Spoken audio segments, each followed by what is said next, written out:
Bismillahirrahmanirrahim. Assalamualaikum warahmatullahi wabarakatuh.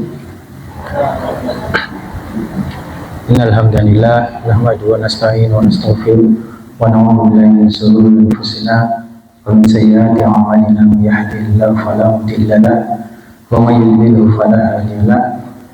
Asyhadu an la ilaha illallah wahdahu la syarika lahu wa asyhadu anna Muhammadan abduhu wa rasuluhu la nabiyya wa la rasula ba'd. Ittaqillaha subhanahu wa ta'ala min sayyi'atil hasanati tamuha wa khaliqin nas bi khuluqin hasan. Yang pertama, kepada orang tua, kepada bapak ibu yang kami hormati, kepada bapak ibu wanita santri sampai terima kasih. Yang kami hormati Ibu Benedita Sukmawati SPSI MPSI Sekolah yang insya Allah akan menemani kita ya untuk acara parenting kali ini, acara kolaborasi antara orang tua dan siswa bersama dengan sekolah untuk mengetahui minat bakat dari anak didik kita.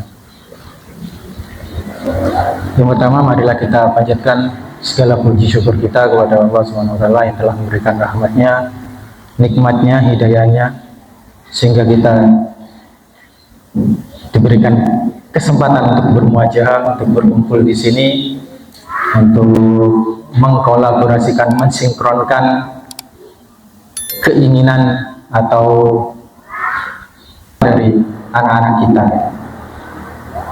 Ini sebenarnya masih awalan bagi kita untuk mensinkronkan, karena pada dasarnya tema yang kita ambil adalah kolaborasi orang tua dan sekolah dalam mengetahui minat bakat siswa.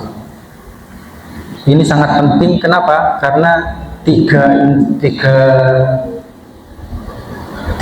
instrumen dari pendidikan kita, yaitu dari sekolah, orang tua, dan anak, ini harus berperan aktif.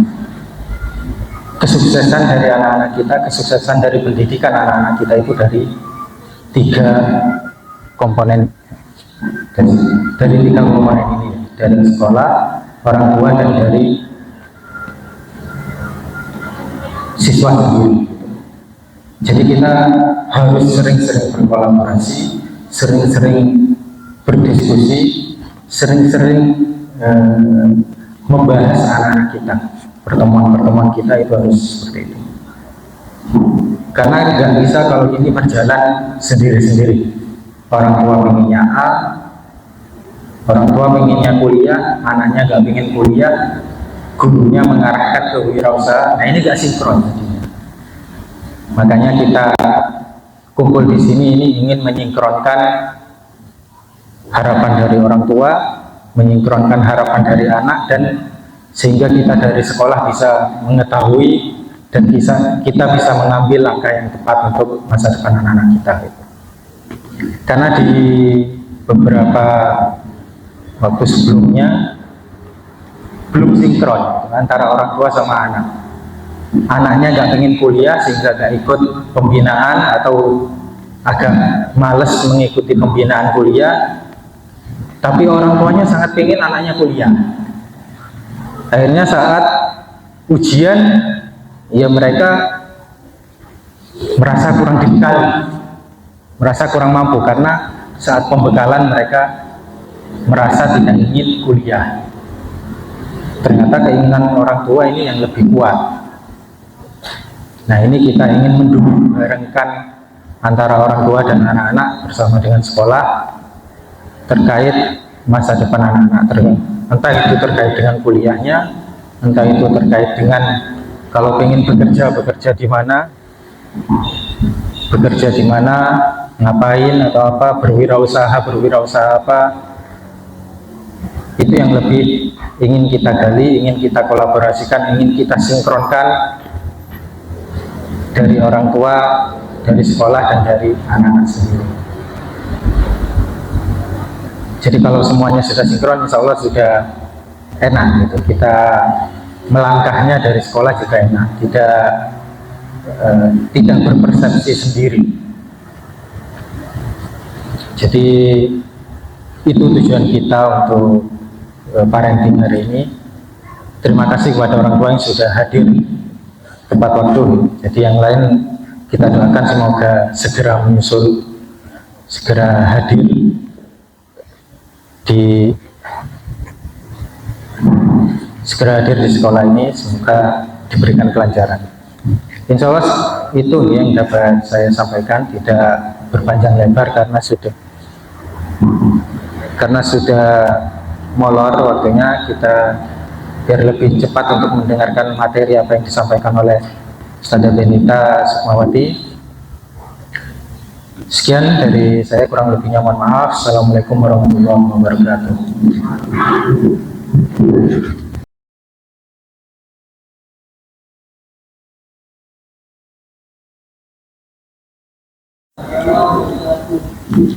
Raditu billahi robba bil islami dina wa bi Muhammadin nabiyya wa rasulah. Alhamdulillah hari ini saya bisa hadir di acara parenting ini karena diundang begitu.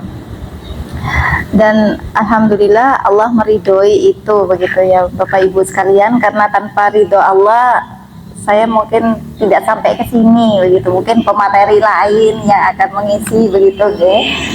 Nah, pada kesempatan kali ini memang saya diberikan amanah untuk menyampaikan tentang, kalau di bahasa saya itu karir ya. Karirnya siswa SMK IT ya. Nah, cuman sebelumnya supaya kita ini lebih bersemangat lagi begitu ya. Pripun kalau misalnya saya menawarkan dulu tes konsentrasi. Karena apa? Saya merasa di sini seperti di Batu ya. Dingin suasananya. Betul Bapak Ibu? Iya, apalagi jamnya jam istirahat. Oke, saya akan menunjukkan gamenya. Sudah siap Bapak Ibu? Oke, siap gitu, oke. Saya wakili jawab karena tidak ada mic-nya di belakang. Oke.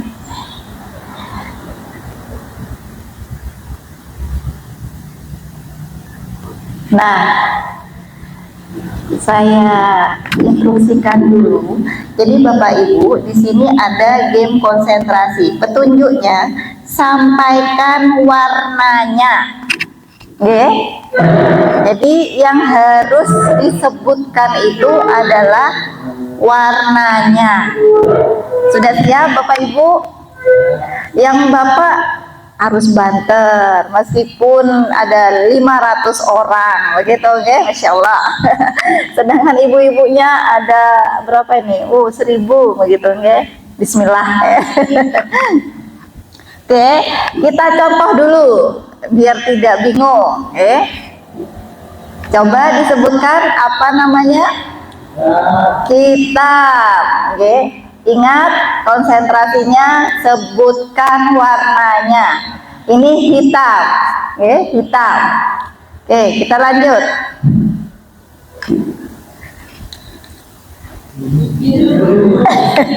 Kuning apa biru? Oke, biru ya. Lanjut lagi.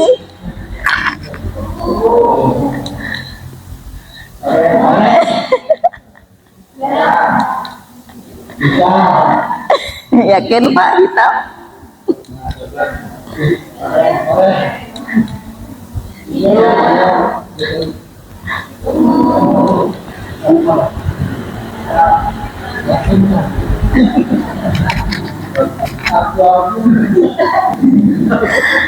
Nggih, ngapunten, ini warnanya agak kabur nggih.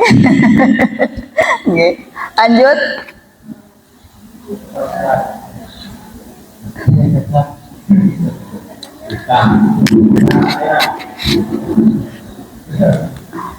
Sudah ya, ibu-ibunya nggak bersuara dari tadi, senyum saja begitu ya.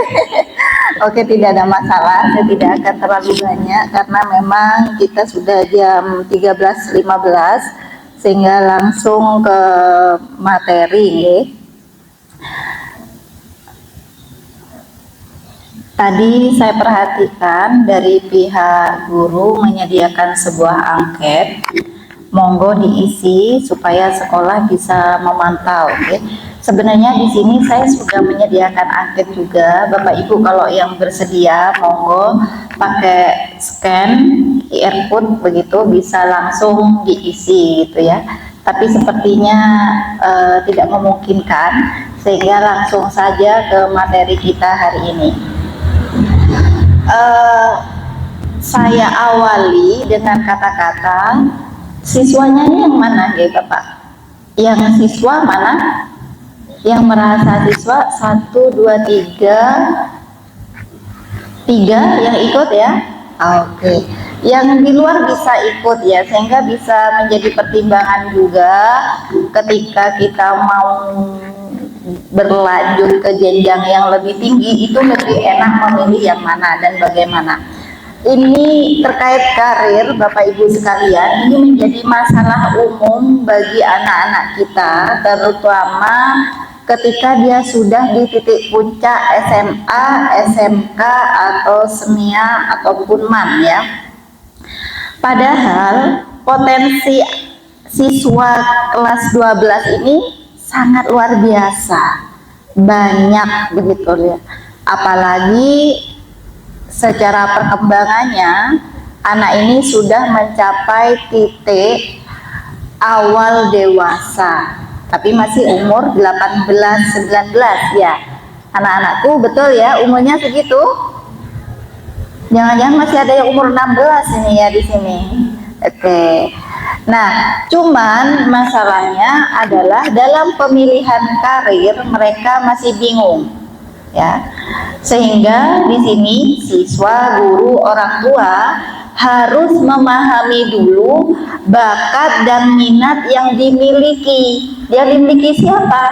Siswanya atau anak kita sendiri. Nah, seharusnya idealnya setiap orang itu harus mampu ataupun sudah menerka, oh aku ini bakatku ini di bidang olahraga, keahlianku tuh di bidang olahraga, sehingga ini akan diperkuat oleh sebuah bakat kita. Bener nggak? Aku ini punya bakat olahraga apa enggak? Olahraga apa? Nah, itu menjadi pertanyaan besar. Jadi akhirnya ada dua hal yang mungkin menjadi dinamika anaknya ya. Ini sebenarnya aku ini punya bakat apa dan minat apa, begitu ya.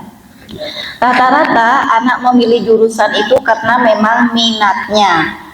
Tapi ini bukan sekedar hanya minat, harus diimbangi dengan bakat yang pas atau cocok. Kayak misalnya kita mau minum kopi, kebanyakan gula juga tidak enak, begitu ya. Kebanyakan kopinya juga tidak enak, sehingga memang antara bakat dan minat ini harus ada satu kesatuan, begitu nih Bapak Ibu sekalian. Next, langsung. Nah, ini saya mencoba mencari sebuah permasalahan di SMA, SMK sama di SMK Muhammadiyah satu Temanggung ya. Di penelitian di SMA ternyata memang siswa itu mengalami kemampuan merencanakan karirnya belum mampu merencanakan dengan maksimal. Mereka masih merasa bingung. Nah, ini ya, masih bingung, sebagian belum mampu dan bingung. Apakah dia mau kuliah ataukah mau bekerja? Kadang mereka juga tidak punya motivasi untuk bekerja. Karena aku nih lagi mau kemana? Oh, ternyata ini ada lowongan ini, masuk aja. Kadang-kadang begitu nih. Nah, kemudian di SMK juga terjadi, ternyata ada 57% dari 300 siswa yang mengisi angket ini, yang 57% ini sudah dia matang secara karirnya. Artinya dia sudah paham tentang bakat minatnya. Kemudian sisanya ini kemana? Nah, ternyata mereka memilih lebih kepada faktor karena keluarga, sekolah, teman, lingkungan, tempat tinggal, dan dukungan yang lain. Itu bukan karena bakat minat. Padahal pekerjaan untuk selanjutnya, apakah mau kuliah, apakah mau bekerja di mana, sebagai apa. Nah, itu harusnya anak ini harus mampu mengetahui bakat minatnya. Kemudian kita lanjut lagi di penelitian di SMK Muhammadiyah ini, ternyata memang banyak yang menunjukkan bahwa 68,1% ini mereka memilih karirnya itu memilih jurusan sesuai dengan bakat minatnya. Jadi anak-anakku sekalian yang ada di sini, jika nanti Anda lulus, maka harus mengenal dulu bakat minatnya. Nah, mari kita belajar bersama ya. Di sini saya bukan orang yang paling pinter, tapi sama-sama belajar. Begitu nggih Bapak Ibu sekalian?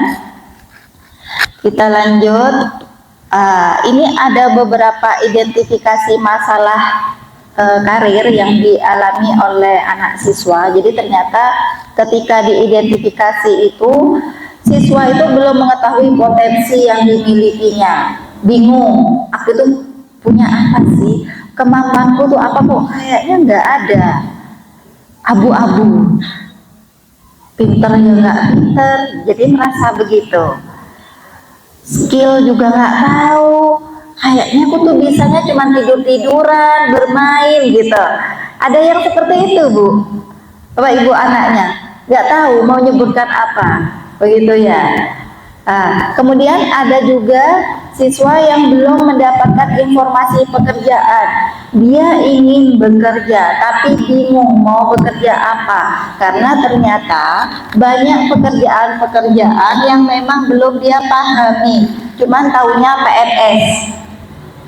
Mau bekerja apa? PNS. Padahal banyak yang memang kesejahteraannya lebih dari PNS. Betul ya Bapak Ibu? Kemudian ada lagi siswa itu memiliki teman yang kurang baik. Ternyata teman itu sangat mempengaruhi karir kita. Misalnya ngapunten, misalnya dia berteman dengan teman-teman yang memang di pinggir jalan. Ya, jadi orientasinya ya sudah sekedar di pinggir jalan seperti itu. Jadi memang lingkungan itu sangat berpengaruh, mempengaruhi apa? Minatnya anak-anak kita. Kayak contohnya aja, mohon maaf ya Bu, anak-anak yang di jalan yang bajunya mungkin kita pernah lihat kayak nggak pernah dicuci, pakai anting, pang ya, itu kan konsep dirinya rendah, sehingga cukup dengan mengamen hidupnya itu sudah alhamdulillah begitu. Tapi kita kalau memiliki potensi yang luar biasa, kenapa hanya cukup seperti itu? Harusnya lebih didalami lagi, dimotivasi supaya anak kita itu jadi sukses. Jadi suksesnya tidak hanya di dunia, tapi juga di akhirat, begitu nggih. Kemudian kita lanjut, siswa itu belum mengetahui yang harus dilakukan untuk mengembangkan diri. Jadi anak-anak kita ini Bu, ya, setelah dia punya bakat misalnya ya, harus dikembangkan lagi. Dengan apa? Bisa kursus, begitu. Masalahnya ketika dia sudah pinter, dibiarkan aja sama orang tuanya. Padahal orang yang sukses itu selain doa orang tua, begitu nggih, tapi pengembangan diri itu sangat dibutuhkan. Seperti itu. Kemudian lanjut, siswa belum mampu memilih jenis pekerjaan yang diyakini olehnya. Kemudian lanjut, siswa tidak memiliki minat untuk mengembangkan diri. Dia hanya di rumah saja misalnya begitu ya, karena bingung entah mau kemana. Itu yang terjadi dari identifikasi masalah karir yang dialami siswa SMA. Sehingga dari sinilah kita Bapak Ibu harus pahami bakat minat dari anak-anak kita itu apa gitu. Kita lihat dulu dari pengertiannya ya. Kalau bakat itu memang berkaitan dengan kapasitas yang dimiliki seseorang untuk mengetahui dan menguasai sesuatu pengetahuan khusus. Lebih pendeknya lagi atau singkatnya lagi, kalau bakat itu sesuatu hal yang dimilikinya, yang menonjol dalam dirinya. Di sekian keterampilan atau kemampuan, bakatnya lebih menonjol. Kayak misalnya tes ya, misalnya dia lebih banyak, lebih cocok bermain kemana ini ya, bermain sepak bola, tapi nilainya pas-pasan. Berarti kan sudah ada bakat di situ, olahraga gitu Bapak Ibu. Atau dia ngajinya hafalannya cepat, tapi untuk akademiknya dia sedang-sedang saja. Berarti dia punya daya ingat yang kuat. Kayak gitu. Berarti itu bakat, begitu ya. Jadi yang menonjol di antara keterampilan yang lainnya. Kemudian kalau minat, ini lebih kepada kecenderungan ya terhadap sesuatu atau suka, ingin melakukan sesuatu yang diinginkan, itu minat. Kayak misalnya kita ingin makan apa, begitu kan, kita pengen pergi kemana, itu karena ada rasa minat, ada dorongan, jadi otomatis tanpa dipaksa, itu minat. Kayak pekerjaan, Bapak Ibu dulu ngapunten yang bekerja ataupun yang tidak bekerja, dulu punya minat terhadap satu pekerjaan? Punya Bapak Ibu? Punya nggih? Tapi ternyata nggak tercapai. Kita evaluasi kenapa kira-kira begitu nggih. Kita lanjut. Nah, ini saya mau menyampaikan bahwa ternyata di dalam diri seseorang itu banyak bakat yang dimiliki. Cuman yang manakah yang menonjol? Kita perhatikan baik-baik. Ibu-ibunya bisa deh, bisa dibaca deh di depan. Takutnya burung. Kalau burung boleh ke depan. Agak maju Bu. Temani saya di sini juga nggak apa-apa. Kita lanjut. Nah, bakat anak kita ibu-ibu sekalian, ini ada 12 macam bakat. Anak-anakku perhatikan ya, kalian masuk yang mana bakatnya. Yang pertama, ini ada kemampuan verbal. Kemampuan verbal ini yang berkaitan dengan pemahaman bahasa, baik lisan dan tulisan. Jadi ketika dia berbicara, itu terstruktur dengan baik. Enak ngomongnya, luas, pinter menanggapi, tulisannya rapi, kemudian tertata. Kalau misalnya suruh menulis catatan itu sangat tertata rapi, begitu, nggak terbolak-balik, begitu ya, teratur, dibaca enak, kayak penulis novel, kayak gitu, atau yang memang dia bisa menjadi pengacara, bisa aja karena kemampuan verbalnya dia mampu. Tapi kalau pengacara harus diimbangi dengan daya ingat yang kuat. Jadi coba diperhatikan adik-adik sekalian, ini kemampuan verbal seperti itu. Ya. Kemudian bagaimana untuk kemampuan numerikal? Ya, ini lebih kepada ketepatan dan ketelitian konsep dasar hitung aritmatik. Jadi dia kalau masalah hitungan nggak usah mikir, langsung aja ngerjakan tanpa ada hambatan. Kesulitan pun ada, tapi tidak membawa dia itu akhirnya menyerah. Tetap aja melakukan hitungan itu. Gampang katanya anak-anak yang memiliki kemampuan numerikal ini. Kemudian ada kemampuan spesial atau ruang bidang. Di sini anak-anak yang kemampuannya merancang suatu benda secara tepat, misalnya melukis, menggambar, teka-teki, gitu nih. Kayak misalnya menyusun balok-balok begitu ya, yang agak rumit. Nah, itu bisa masuk kepada kemampuan spasial. Mohon maaf ya, spasial di sini ya. Kemudian ada kemampuan perseptual. Ini lebih kepada kemampuan mengamati, memahami gambar 2 dimensi sehingga menjadi bentuk 3 dimensi.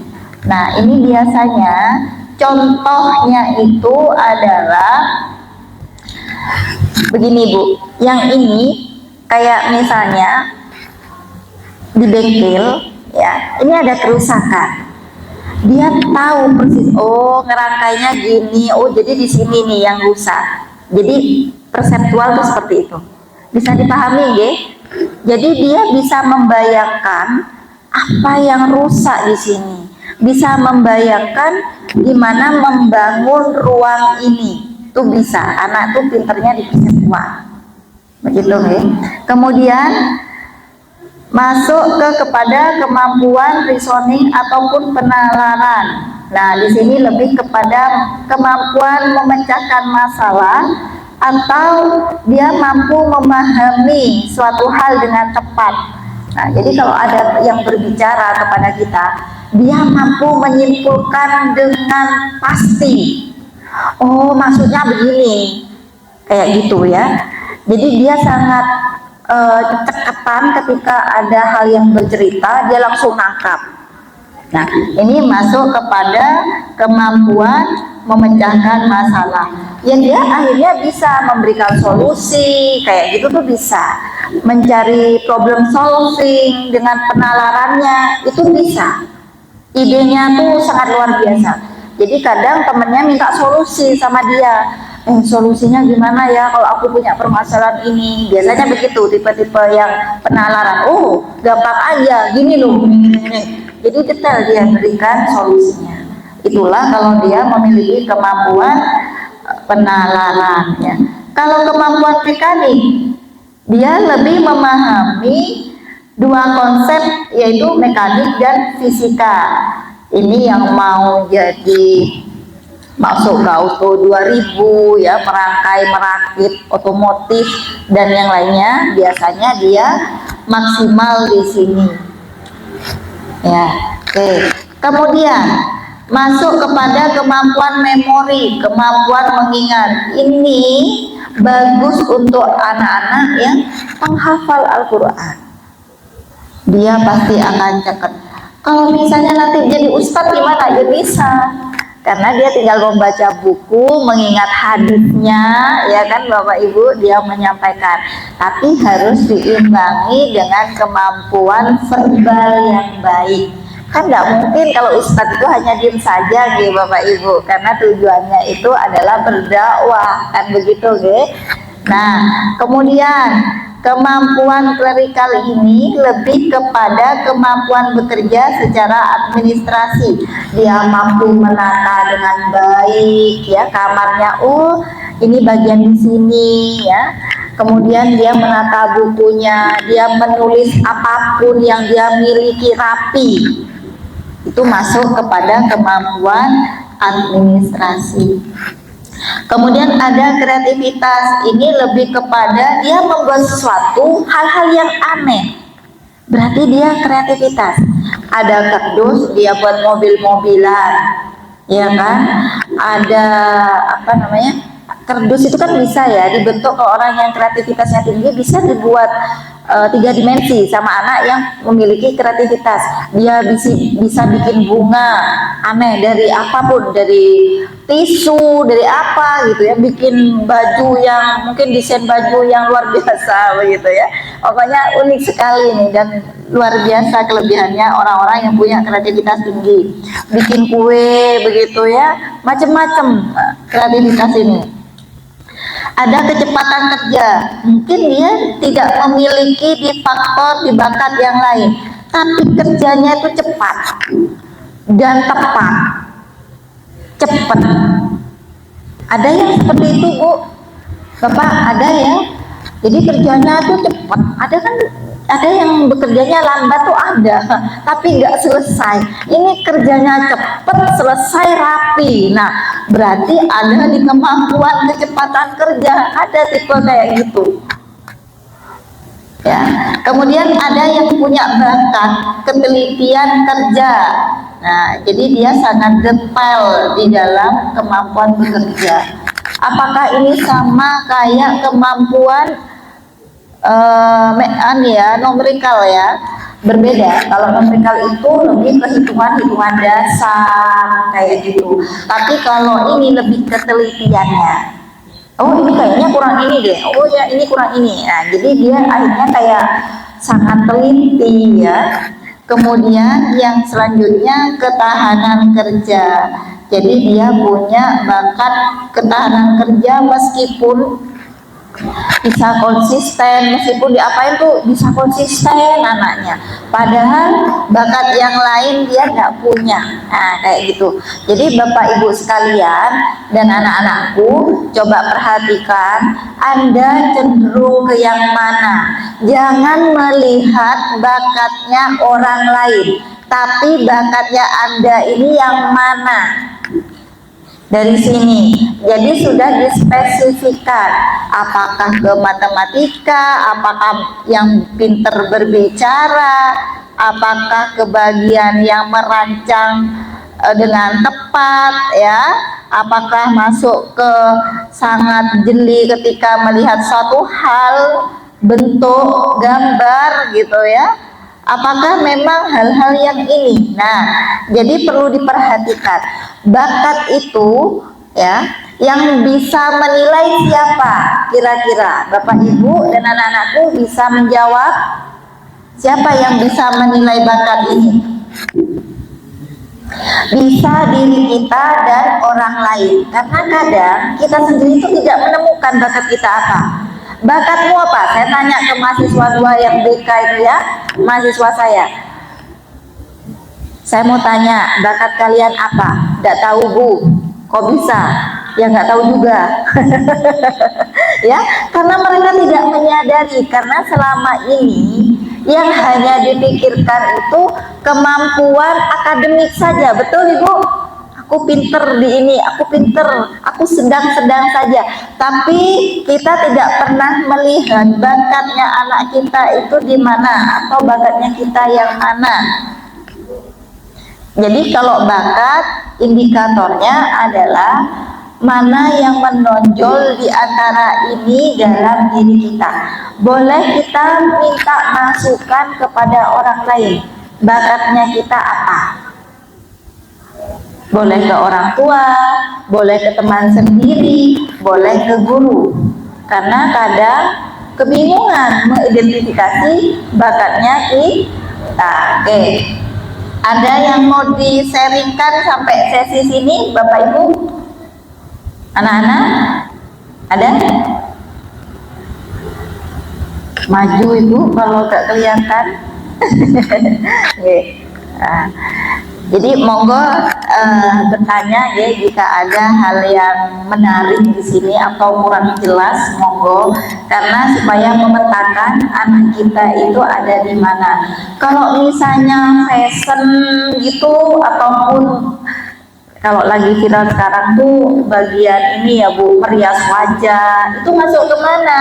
Harusnya masuknya ke kreativitas. Atau dia juga gitu, atau dia pinter juga dalam hal ini ya, bisa spasial ya, jadi bisa perseptual. Jadi mendandani orang itu tidak semudah itu, dia harus punya kemampuan perseptual tadi gitu ya. Kemudian kalau misalnya kalau kita masuk misalnya tentang perkebunan ya, tanaman, ini masuk kemana? Bisa perseptual, karena dia mampu menganalisis hal-hal yang belum terlihat. Begitu nih. Apakah perkebunan itu butuh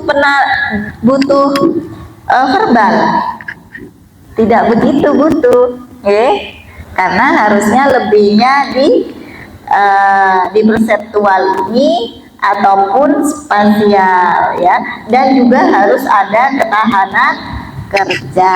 Oke, kita lanjut kalau memang nggak ada pertanyaan. Nah, faktor yang mendukung bakat ini ternyata banyak Bapak Ibu, karena bakat itu berawal dari dasar kita. Jadi kalau saya lihat di slide ya sebelumnya, nah ini nih ya, ini yang menonjol. Jadi wujud kemampuan yang menonjol.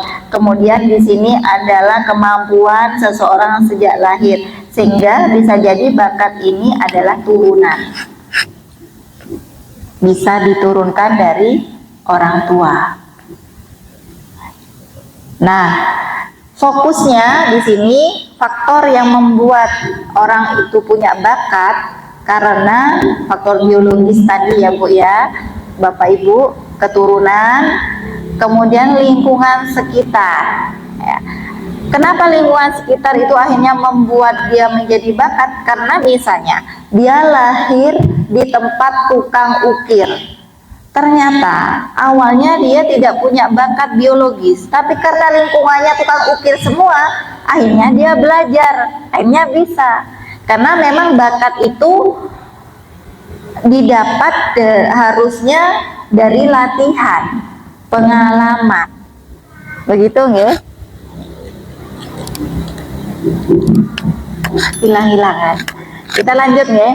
Kemudian ada faktor emosi ya, bakat itu. Jadi emosi apa yang akhirnya memperkuat bakat dia. Nah, kemudian ada motivasi, peningkatan kualitas keterampilan. Jadi seperti yang saya sampaikan Bapak Ibu sekalian, misalnya ada anak yang bisa mendesain baju dan juga menjahit baju, namun karena tidak diasah, bisa jadi dia akan menjadi pegawai bank, misalnya begitu. Padahal bakatnya di sini adalah dia menjahit, bisa mendesain. Karena apa? Tidak diasah bakatnya ini. Itu yang akhirnya membuat bakat itu maksimal ya. Kemudian bakat itu faktornya juga dipengaruhi oleh minat, pengetahuan, dan yang terakhir yang sudah sampaikan tadi, harus diasah ya, harus dilatih supaya maksimal.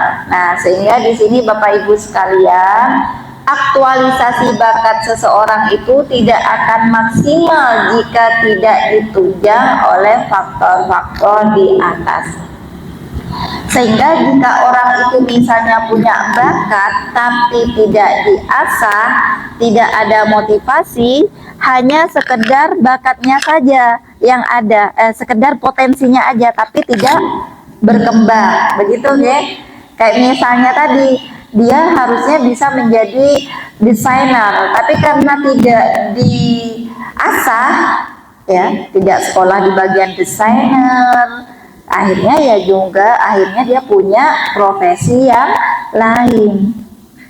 Nah, nanti saya mau menjelaskan apakah boleh ya kita punya bakat ini tapi kita masuknya ke yang lain. Nah, gitu ya. Pasti ada pertanyaan seperti itu ya Bapak Ibu. Karena dulu kita sendiri tuh asal nemu rezeki ya Bapak Ibu ya. Oh, rezekinya di sini, masuk aja. Kan nggak tahu bakat minatnya apa. Masuk ke sini aja, itu mumpung ada lowongan, kan begitu nggih. Betul? Nggih, betul nggih. Kita lanjut kalau begitu. Nah, ini kita berbicara minat. Nah, kita perhatikan anak-anakku, lihat minat itu ada yang namanya minat vokasional. Yang berkaitan apa? Kalau yang vokasional, minat profesional, misalnya nanti mau di bidang kesenian ataukah di bidang kesejahteraan sosial. Ada juga minat yang berkaitan dengan komersial, kayak misalnya mau di bagian jual beli, pekerjaan periklanan, di bidang akuntansi ya, ataupun kesekretariatan. Nah, ada juga bidang minat yang berhubungan dengan kegiatan fisik, kayak misalnya mekanik ataupun kegiatan lapang ya di luar. Nah, jadi harusnya ini sudah bisa dipetakan. Kita ini cocoknya, keinginannya, sukanya kita. Jadi minat ini kan rasa senang, tanpa dipaksa pun sudah melakukan, tanpa dipaksa. Aku misalnya ya ada anak gak ada kerjaan, dia ngerubah sepedanya, diinovasi dengan gaya-gaya sendiri menurut dia merasa puas. Menurut kita, itu sepeda ngapain dirusain? Nggak dirusain nih Bapak, ini saya rubah, saya inovasi. Nah itu berarti dia sudah pinter secara mekanik ya Bu ya, sudah muncul sebenarnya, tapi tanpa disadari. Begitu, dia sudah tanpa disuruh melakukan. Itu berarti di sini sudah ada muncul rasa senang, sudah termotivasi melakukan. Nah, sehingga dari sini dengan minatnya yang mana adik-adik ini? Kira-kira mau yang mana? Pengusaha kan? Nah, gitu ya. Nah, kemudian di sini kalau minat vokasional itu lebih kepada hobi. Jadi dia mau melakukan sebuah pekerjaan atau suatu hal karena berkaitan dengan hobi. Misalnya, hobiku bersepeda. Ya kan? Emang ada Bu Ben pekerjaan yang berkaitan dengan sepeda? Ada apa enggak Pak? Ya jadi atlet. Iya. Nah, cuman biasanya kalau saya merekomendasikan ketika tes ya, hobi sebagai kesenangan. Carilah bakat yang memang lebih untuk dijadikan profesi kita. Saya kasih pilihan dari hasil tesnya itu. Kita lanjut lagi. Nih ya, faktornya banyak, tiga ya Bapak Ibu ya. Jadi karena lingkungan ya, jadi anak minat itu karena kecenderungan terhadap belajar, sehingga dia punya keinginan untuk terhadap ilmu itu besar, achievementnya tinggi ya. Jadi dia belajar aja. Terus ada lagi minatnya itu faktornya karena status sosial. Kayak misalnya, mohon maaf ya Bapak Ibu, misalnya kita pengen jadi lurah. Kenapa? Ya karena status sosial. Minatnya itu kenapa faktornya?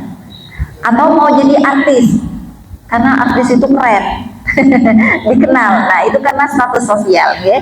Terus ada lagi faktor minat ini karena ya perasaan senang ya, karena memang ada emosinya di sini terhadap objek. Jadi bukan karena semata-mata karena pengen status tinggi, tapi memang karena dia membangkitkan perasaan senang, karena dia sudah bisa meraih cita-citanya. Kayak misalnya dia banyak hafalannya, kemudian banyak disanjung oleh teman-temannya, kamu hebat ya gitu.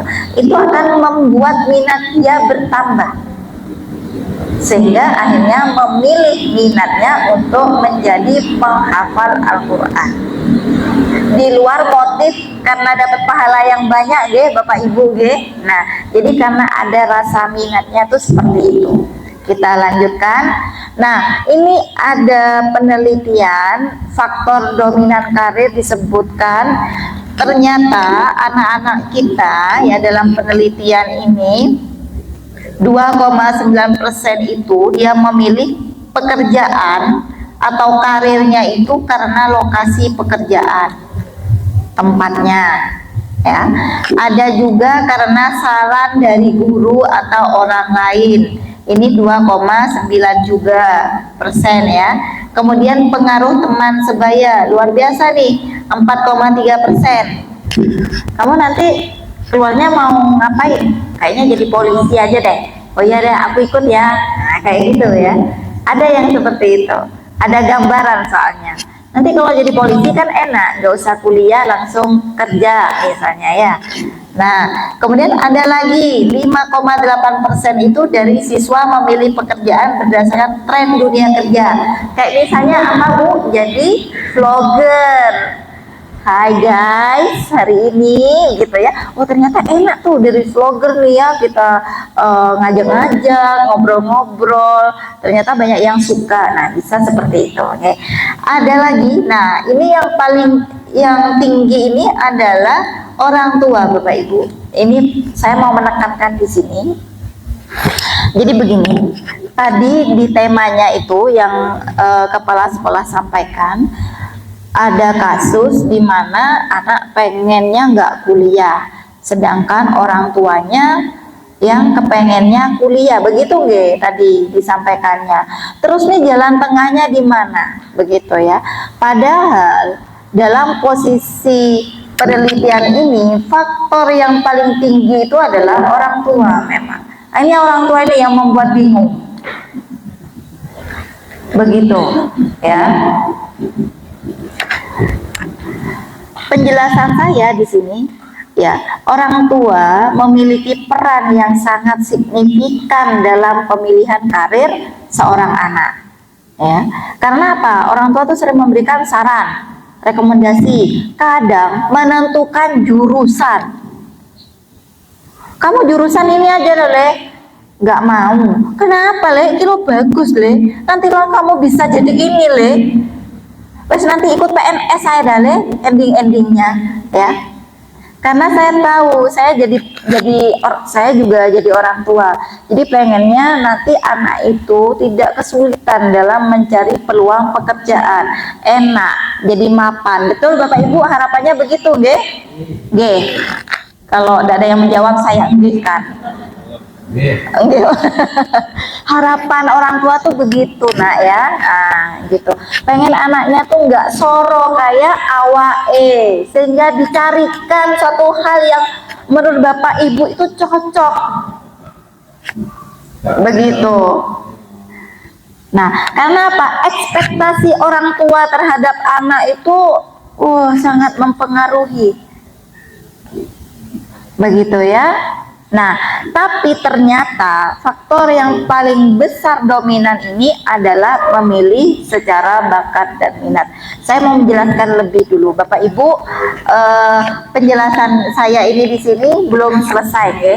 Titik di sini. Saya masih mau lanjut lagi, biar tidak ada saling gontok-gontokan, bukan gontok-gontokan diskusi yang nggak ada akhirnya. Begitu dengan anak, ya. Kita lanjut. Nah, kenapa anak-anakku sekalian ya, anak atau siswa itu harus kita dampingi oleh para orang tua? Saya bingung. Ya. Kenapa alasannya? Ternyata bisa.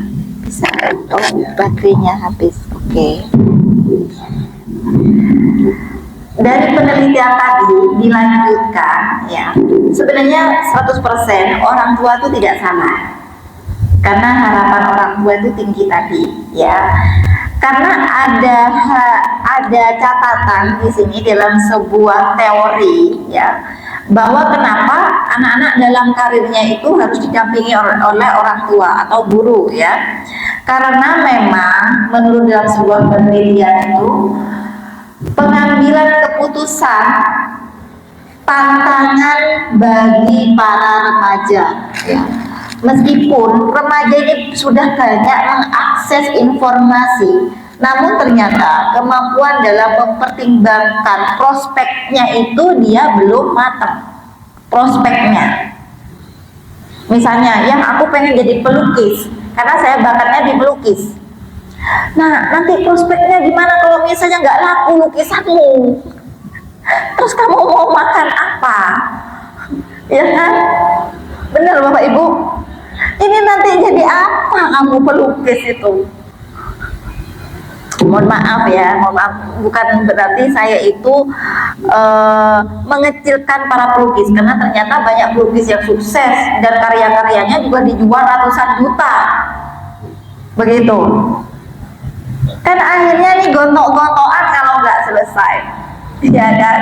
Nah, tapi secara teori memang prospeknya itu masih belum maksimal ketika menempatkan di prospek. Ya. Kemudian di penelitian selanjutnya, banyak penelitian juga menunjukkan bahwa remaja itu cenderung kurang tepat saat mengambil keputusan dikarenakan kognitifnya, fungsi otak dalam prekorteksnya itu berperan besar dalam mengambil sebuah keputusan itu belum berkembang maksimal. Karena dalam pengambilan keputusan itu maksimal itu di awal 20 tahun, di umur 20 tahun. Anak-anakku ada yang sudah umur 20 tahun di sini? Tidak ada. Nah, makanya ini harus ada tetap orang tua yang harus mendampingi. Sebagai tadi perannya adalah mempertimbangkan prospek dan juga pengambilan keputusan. Mengambil keputusan itu dalam arti sharing, ya. Ini enaknya gimana ya, gitu ya. Nah, kemudian yang ketiga, ternyata remaja itu cenderung mengambil keputusan karena pengalaman, dia dapat reward. Akhirnya, aku wis dapat reward, berarti aku keren di sini. Ya, akhirnya dia melakukan itu tanpa melihat bakat yang lain. Begitu. Akhirnya kenapa? Fungsi orang tua di sini, saya lanjutkan lagi, ya. Nah, inilah fungsi orang tua. Bapak Ibu, mohon diperhatikan. Nah, biar tidak berdebat panjang dengan anak nanti, biar diskusinya tepat, begitu, nggih.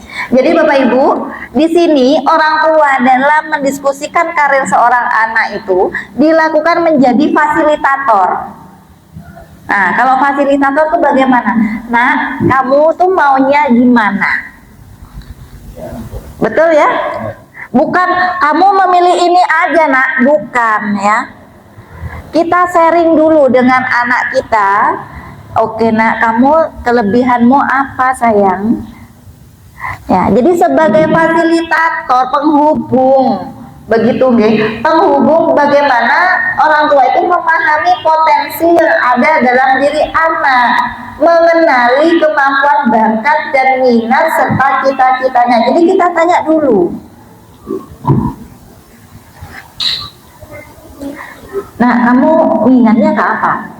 Sebenarnya ya aku pengennya ke ini sih, ke olahraga. Tapi loh kamu matematikamu bagus, nilaimu bagus. Gimana kalau misalnya, ya misalnya nih, menurut kamu gimana? Kalau kamu nanti sekuliah dulu jadi di jurusan matematika, tapi kamu sambil les sepak bola, fasilitator. Gimana menurut kamu, Le? Enak juga sih ya. Barangkali dia jadi timnas, ya karena kita nggak tahu ya Bapak Ibu ya. Timnas yang hafid, keren ya. Timnas yang hafid. Jadi waktunya adzan, pret ya aturan kita adzan dulu. Nanti viral, masya Allah. Itu. Jadi ini adalah, jadi Bapak Ibu tolong dipahami bahwa kita sebagai orang tua harus pahami dulu potensinya anak seperti apa. Okay? Kemudian orang tua juga harus memfasilitasi pengetahuan jenis-jenis pekerjaan yang berhubungan dengan potensi si anak. Jadi anak itu jangan dibiarkan berpikir sendiri. Nah, Bapak itu nyari-nyari. Jadi jangan langsung, Nina, kamu jadi ini aja. Jangan Bapak Ibu ya. Jadi karena fasilitator itu harus berbicara. Nah, ini loh ada info seperti ini. Nah, ayah sudah cari korek-korek informasi seperti ini, kayaknya ini enak. Pendapatmu gimana? Karena ayah lihat kamu punya potensi ini, ya. Nah, enak nih kalau diimbangi dengan orang tua mencarikan informasi ini, pekerjaan, ya. Kemudian mengetahui jenis pendidikan dan latihan yang diperlukan. Nah, mohon maaf, anak saya saya leskan wusu, Bapak Ibu. Nah, di les wusu itu ternyata ada basket ya, ada basket, pemain basket juga, ada lapangan basket juga. Ternyata orang yang sudah masuk klub itu kursus pribadi juga, Bapak Ibu, les untuk memaksimalkan potensinya. Jadi difasilitasi sama orang tua. Saya baru tahu ya, Masya Allah. Jadi luar biasa pengorbanan orang tua itu untuk memaksimalkan bakat anaknya. Tapi ya tetap sekolah anaknya. Ya. Nah, jadi orang tua itu mencarikan yang cocok itu yang mana, begitu, oke? Latihan apa yang mendukung bakat dan minatnya. Nah, kemudian sebagai motivator, ketika anak sudah mulai kebingungan, ini saya mau ngapain aku nggak tahu, ya. Jadi fungsi fasilitator harus kita sudah lakukan. Kemudian motivator kita berikan, jangan dimarahi Bapak Ibu, kita carikan apa yang dibutuhkan oleh anak kita, fasilitasi, mengarahkan dan menentukan sikap. Ayah bingung kalau kamu terus seperti itu, ibu tuh bingung kamu mau ngapain. Ayo isi hati kamu, coba keluarkan maunya seperti apa. Mohon maaf Bapak Ibu, kadang anak-anak itu tidak mampu mengungkapkan perasaannya karena ada beberapa faktor yang dia punya pemikiran sendiri.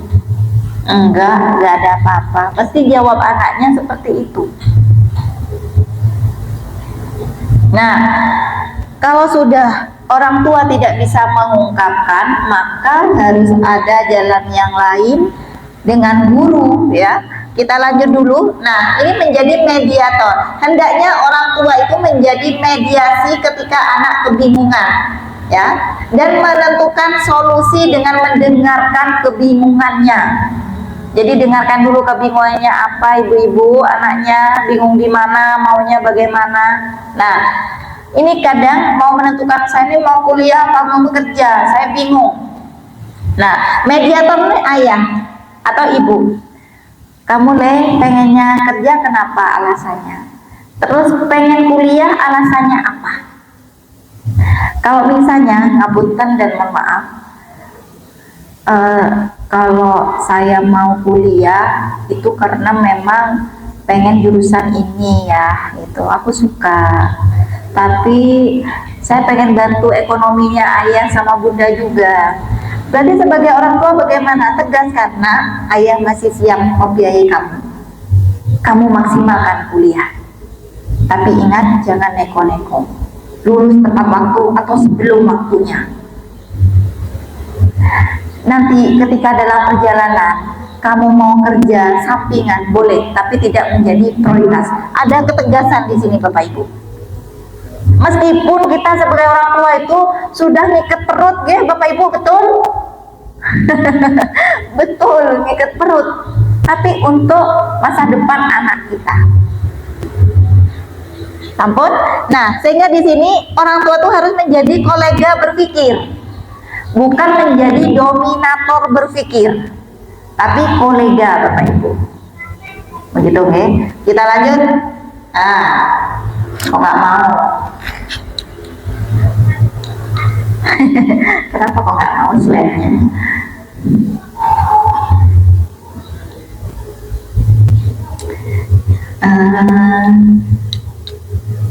Kayaknya lagi error. Saya tutup dulu ya Bapak Ibu. Sip.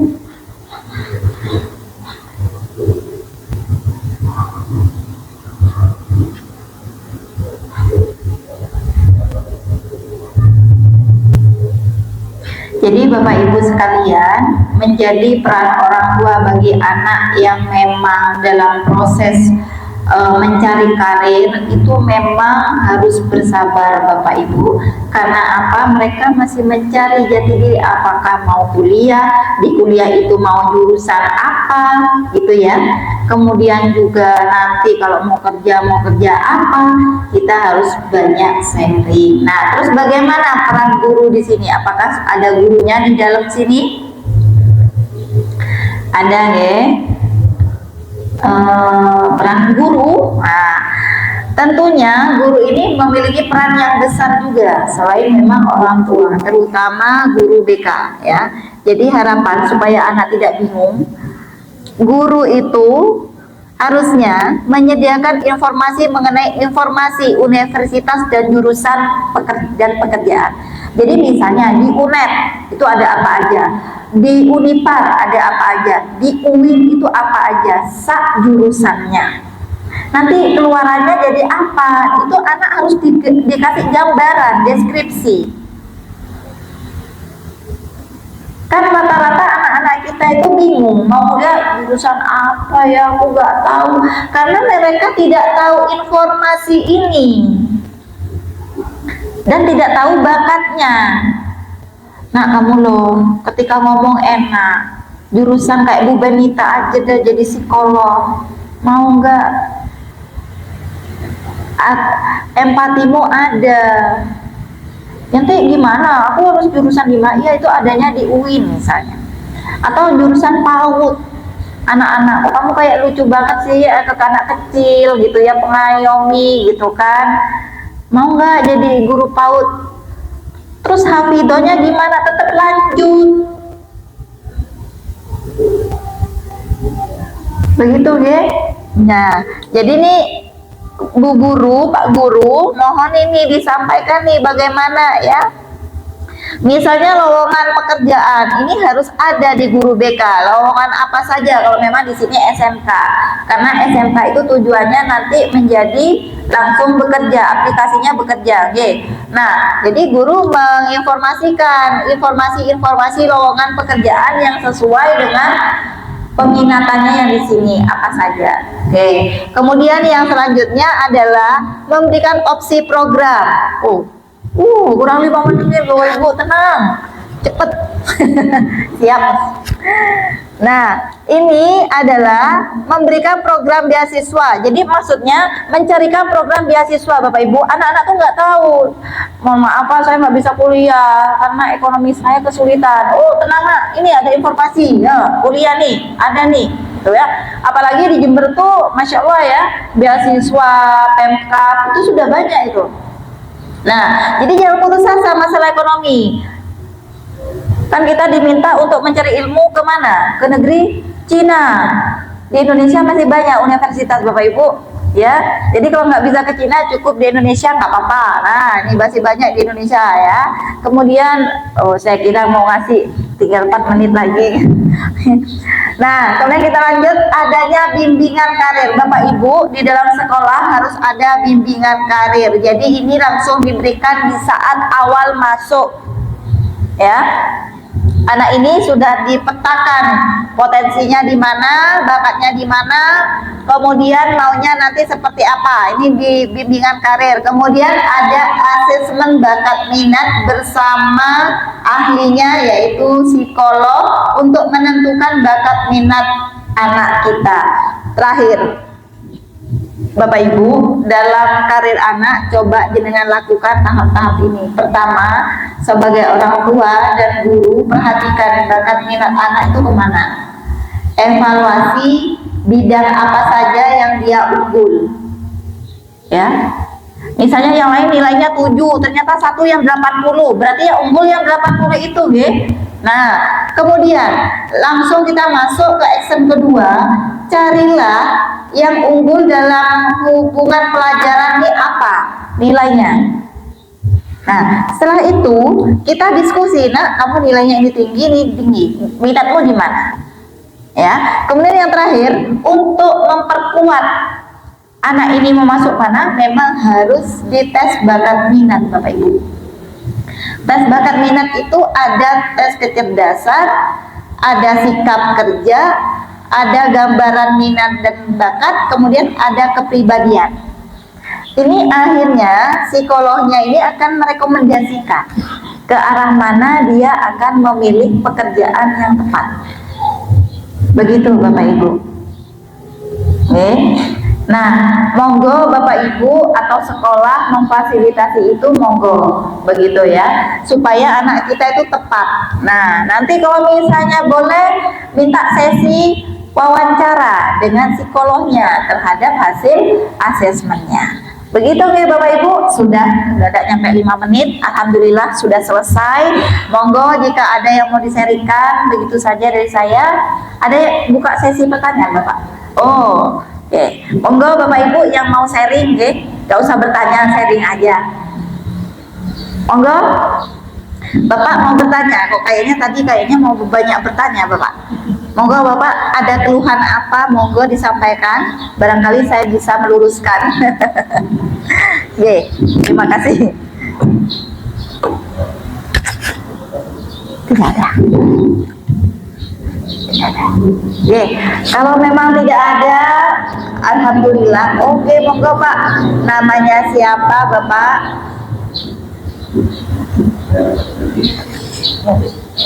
Ada ini. Waalaikumsalam warahmatullahi wabarakatuh.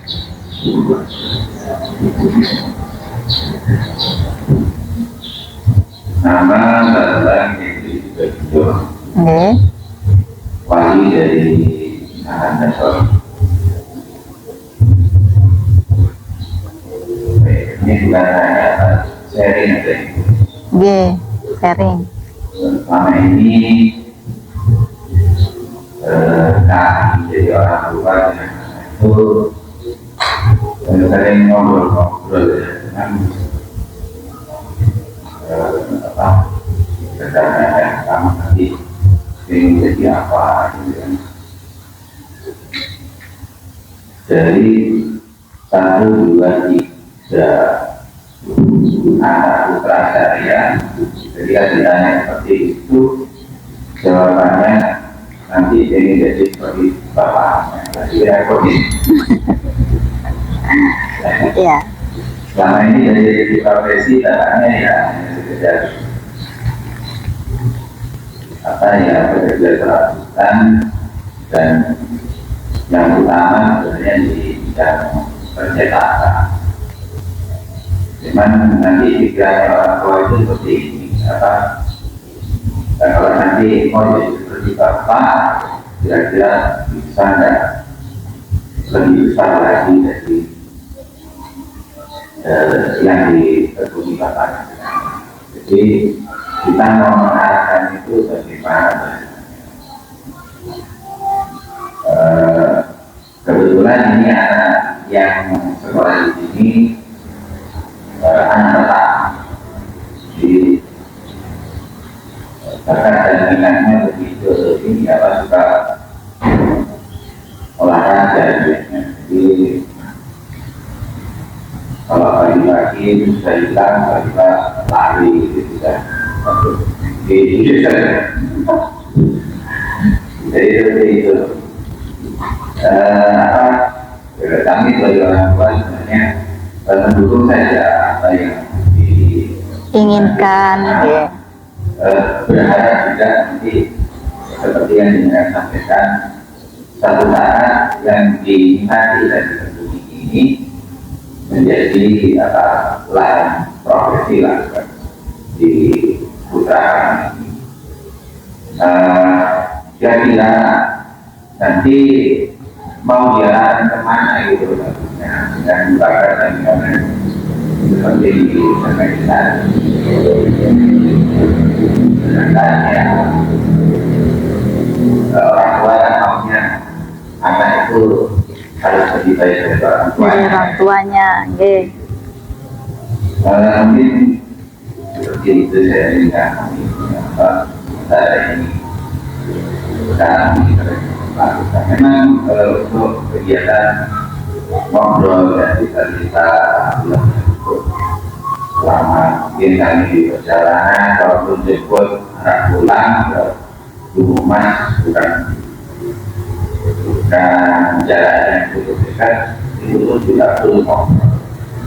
Jadi kalau di rumah kita ada waktu santai itu bisa perlu ngobrol kalau kalian dengan emaknya yang bisa anak juga semua terbuka. Apakah nantinya ini dengan keterbukaan ini kami bisa memiliki kemudahan untuk menentukan dan mengarahkan anak-anak nantinya. Mungkin itu yang bisa saya sampaikan. Terima kasih atas waktunya. Wassalamualaikum warahmatullahi wabarakatuh. Waalaikumsalam warahmatullahi wabarakatuh. Ini pertanyaan bagus ya Bapak Ibu ya. Memang fenomena yang ada, kalau kita tanya kepada anak-anak tuh, kamu mau kerja apa? Nggak tahu. Ini untung sudah menemukan, figur ayah sudah ada Bapak. Barakallah ya Bapak, jenengan di mata anak-anak tuh sudah luar biasa begitu ya. Cuman kita kan nggak mungkin berhenti di sana ya kan. Pasti keinginan orang tua semuanya itu pengen melebihi lebih dari orang tuanya begitu kan. Nah, cuman bagaimana ini untuk mengalihkan kalau cita-citanya sampai seperti ayah, itu perannya Bapak. Itu anak itu sudah menangkap bahwa peran ayah lo seperti ini, itu figurnya sudah bagus menurut anak, sehingga pengennya berkaca kepada ayah. Nah, sekarang ayah tinggal mengarahkan. Nah, kamu senang olahraga ya, kamu tubuhnya kuat, misalnya tes IQ lumayan bagus, mau nggak jadi tentara, mau nggak jadi polisi, karena kan lebih ke fisik juga Bapak. Jadi anak-anak itu seringkali tidak tahu profesi apa aja yang ada. Nah, bantuan orang tua tuh di situ Bapak Ibu, memberikan semacam gambaran beberapa pekerjaan yang cocok dengan anak kita. Nah, untuk memaksimalkan, kita tahu kecerdasannya anak bagaimana, kepribadian anak itu seperti apa, memang harus dites dulu Bapak Ibu ya, dites bakat minat. Nah, sehingga nanti rekomendasinya kemana kira-kira begitu ya. Jadi ketika orang tua, ketika anak menyampaikan, bisa jadi figur ayah itu sudah ada, figur ibu itu sudah ada figurnya. Nah, cuman bolehlah nak jadi kayak ayah, cuman ayah kepengennya kamu lebih sukses. Ini ada beberapa profesi yang mau ayah kenalkan, barangkali kamu minat. Terus bagaimana ya dengan ekonomi? Insya Allah siap. Karena kadang anak itu ragu karena ada faktor yang lain. Anak itu memang tidak pernah menyampaikan, saya kasihan ayah, saya kasihan ibu, tapi kadang dengan sikapnya kayak gitu Bapak. Jadi coba dengan nanti, mohon maaf, dites dulu, nanti rekomendasinya kemana, bisa nanti lewat sekolah yang membuat fasilitas itu. Anak-anak nih bakat minatnya didetailkan dulu, kecerdasannya seperti apa, kepribadiannya seperti apa, rekomendasinya seperti apa. Nanti kita berikan rekomendasi beberapa peluang-peluang profesi. Kalaupun memang jenengan pengen dikuliahkan, apa kuliah di olahraga lih? Ya kan ada ya pendidikan olahraga.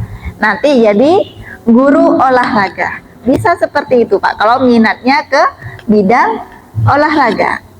Jadi berikan gambaran anak itu.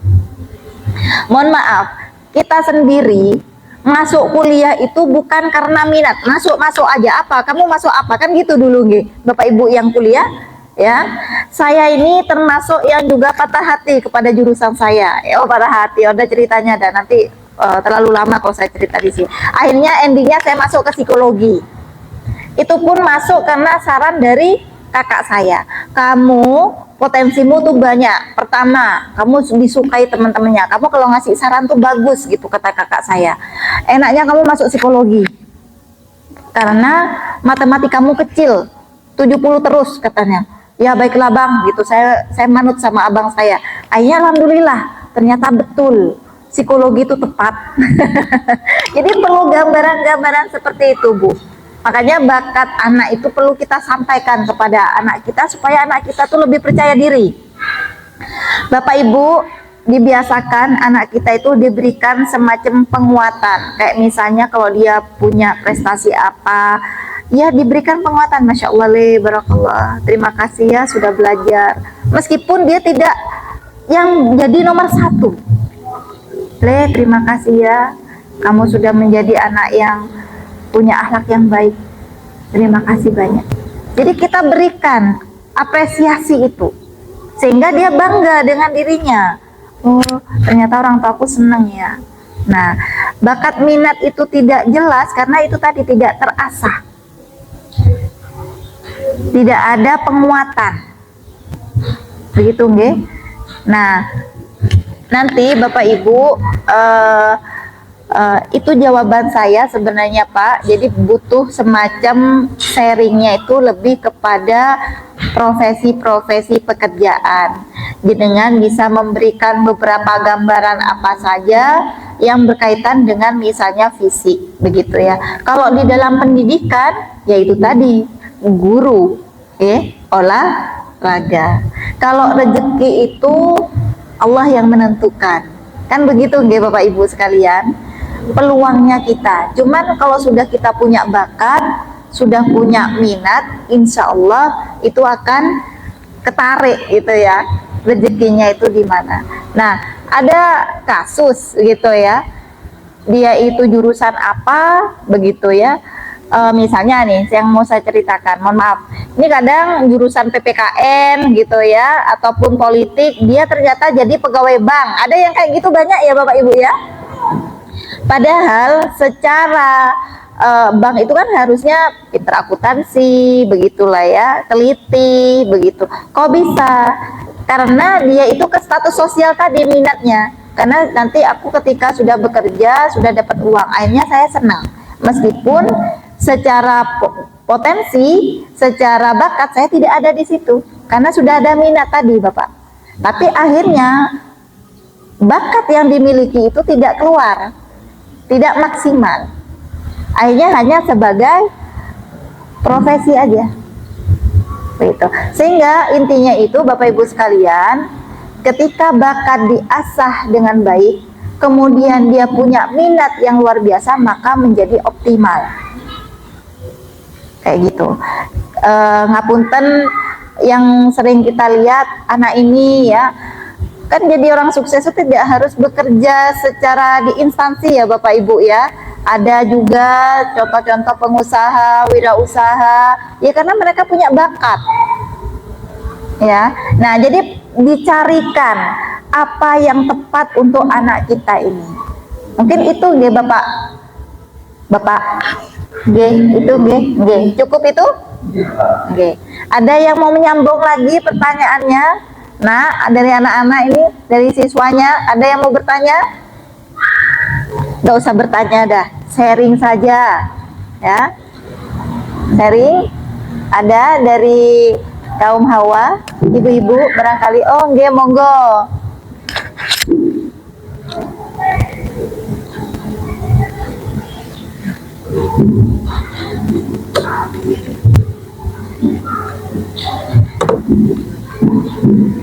Assalamualaikum warahmatullahi wabarakatuh. Waalaikumsalam warahmatullahi wabarakatuh. Ya, ini kan bicara mengenai bapak dan minat Ibu. Nggih. Saya beberapa kali sering ngobrol sama kulit saya. Itu saya tanyakan, kira-kira apa? Kalau kuliah, ambil jurusan apa? Nah, yang disampaikan itu cita-citanya itu pengen jadi psikolog. Iya, nggih. Cuma saya bukan dia hukum gitu. Hanya saja berusaha realistis, tapi juga tidak mematahkan cita-citanya. Cuma saya menyampaikannya begini, Mbak, karena kan setelah lulus ini supaya menjaga makanannya agar tetap terjaga, maka untuk awal ini saya mengarahkannya ke program yang sekarang. Tujuannya satu, untuk bisa menjaga makanannya. Yang kedua, sebenarnya saya ada keinginan juga untuk bisa mengajar, karena putri saya pernah ikut psikotes itu ada keinginan untuk mengajar dan sudah dikonsultasikan juga dengan psikolognya ketika itu waktu usianya SMP. Nah, cuma saya menyampaikannya begini, kalau nanti saya lulus dari SMK, cita-citanya tetap ada, tetapi mungkin di awal nanti belajar dulu yang bahasa Arabnya. Nanti kalau sudah selesai bahasa Arab, kalau memang ada jalan, ayo kalau misalnya mau kuliah menempuh cita-citanya sebagai seorang psikolog. Terus karena kan anak saya 4. Nah, ini putri saya yang pertama. Jadi kan ada adik-adiknya. Jadi faktor biaya juga jadi pertimbangan yang paling utama. Tetapi ini pun kami sebagai orang tua juga tidak berdiam diri, artinya tetap mencari jalan beasiswa seperti itu. Nah, ini bagaimana? Kita share. Oke, Masya Allah ya, ini begitu ya Bu ya. Ini kok dilematis, anaknya pengen jadi psikolog tapi di sisi ada faktor A, B, C begitu nggih. Terus bagaimana harus memilih begitu ya. Pertama terkait dengan faktor bakat minat ini dan nantinya yang akan endingnya ke profesi begitu. Pertama, kita memang yang disampaikan oleh Ibu sudah betul ya, tidak mematahkan hati semangat. Cuman kita harus banyak bertanya karena psikolog itu juga bisa jadi guru Ibu. Mungkin keinginan Ibu pengen bahasa Arab supaya menjaga hafalannya begitu ya. Intinya itu anak bisa dikompromikan dan dia minat, ada keinginan sehingga termotivasi. Dampaknya apa? Ketika dia masih punya motivasi, ketika Anda masih mendominasi menyuruh ke bahasa Arab begitu nih, karena adik ini sudah paham. Begini loh nak, kenapa bunda pengen kamu kesini dulu, nanti kalau ada rezeki bolehlah kuliah lagi gitu. Anaknya ada dan mau, monggo tetap dijalankan. Kalau memang nanti sambil berusaha cari yang namanya beasiswa, monggo. Intinya semuanya perlu dikomunikasikan dan anaknya punya minat karena bakatnya sudah ada Ibu, begitu ya. Dia sudah penghafal, kemudian dia juga jadi psikolog. Apakah dia secara penalaran oke, begitu ya? Kita perhatikan analisisnya oke, karena di psikolog itu harus juga punya kekuatan analisis, kayak gitu. Itu nggak ada masalah. Semuanya perlu dikomunikasikan dan orang tua hanya mampu memberikan begini nak, bunda punya pertimbangan begini, menurut kamu gimana? Kalau dia merasa oke, tidak apa-apa Bu, dilaksanakan mau nggih. Nah, jadi jangan bingung. Nanti kan cita-citamu juga akan terlaksana. Cuman nanti endingnya, ketika anak memilih Bu, saya mau jadi gurunya itu jadi dosen aja, begitu nggih. Jadi dosen kayak Bu Benita misalnya, boleh, gak ada masalah. Itu yang harus jenengan pastikan, karena yang namanya perempuan itu memang kan ngajar itu lebih baik, memberikan ilmu itu lebih baik daripada pekerjaan-pekerjaan yang lain, begitu kan? Nah, kayak gitu nih Ibu. Jadi monggo dikomunikasikan dengan anaknya, jenengan pastinya sudah tahu kapasitas anaknya. Kemudian juga sambil diusahakan mungkin mencari beasiswa dan yang lainnya supaya anaknya ini keinginannya juga tetap tercapai. Begitu, kita kan nggak tahu nanti anak kita itu seperti apa ya. Jadi mungkin harapan ibu itu hablum minallah dan hablum minannasnya itu ada begitu ya Bu ya. Nah begitu.